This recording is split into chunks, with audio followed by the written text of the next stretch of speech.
Hello, welcome to this moment with Mark and his Bible. I'm Mark Thomas. Thanks so much for joining me. So I've got my Bible open today to John's Gospel, and John chapter 2 contains an amazing story.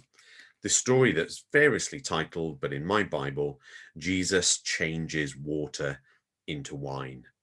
Perhaps if you find a Bible and open it to that story, it'll help as I just ponder one or two things about this incident.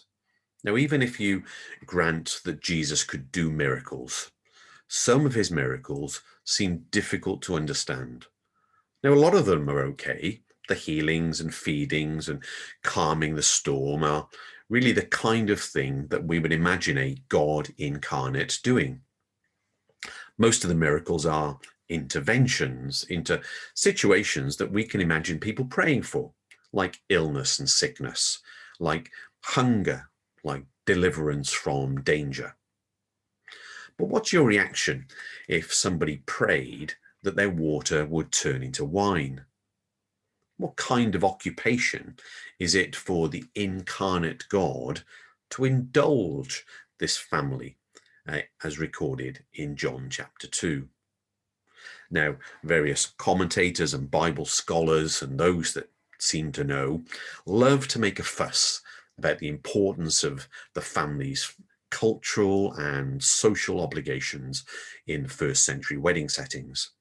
The fact is, however, that apart from this story and a few others in the New Testament, we don't really have very much information at all on what weddings were like in those days. Even if it were true that not providing enough wine would be a major social embarrassment, do you think that Jesus was particularly concerned about that? I'm not sure his primary concern was ever social embarrassment. Is it embarrassing to talk with tax collectors and sinners as he did? To let unclean people like prostitutes and lepers touch you as he did?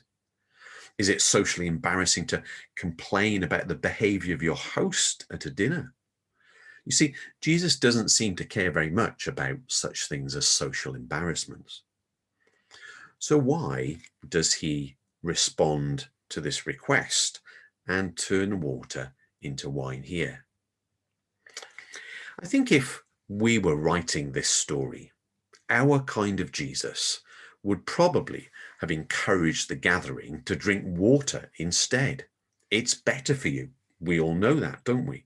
It's much more responsible socially, especially if you're driving a car or a camel, and it's completely natural and organic.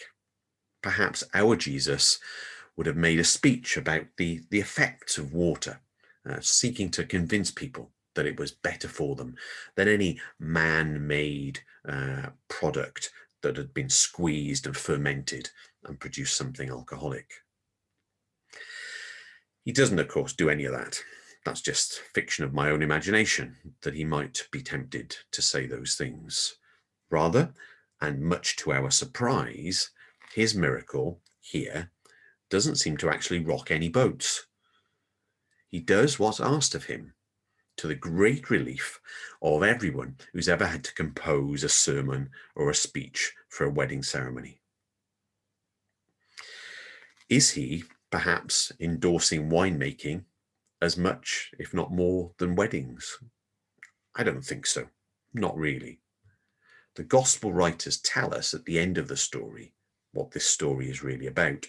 Verse 11, check it out, where it says, Jesus revealed his glory.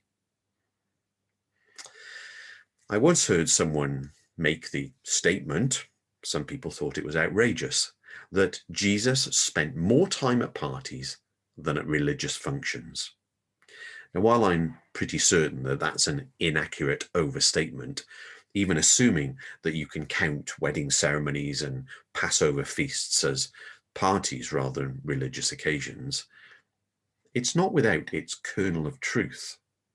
For in those days, the disciples could not have missed the fact that simply being with Jesus made a huge difference in every kind of situation. And his disciples, of course, are still finding that out today. Jesus makes a difference in every situation. What do you think? Let me know.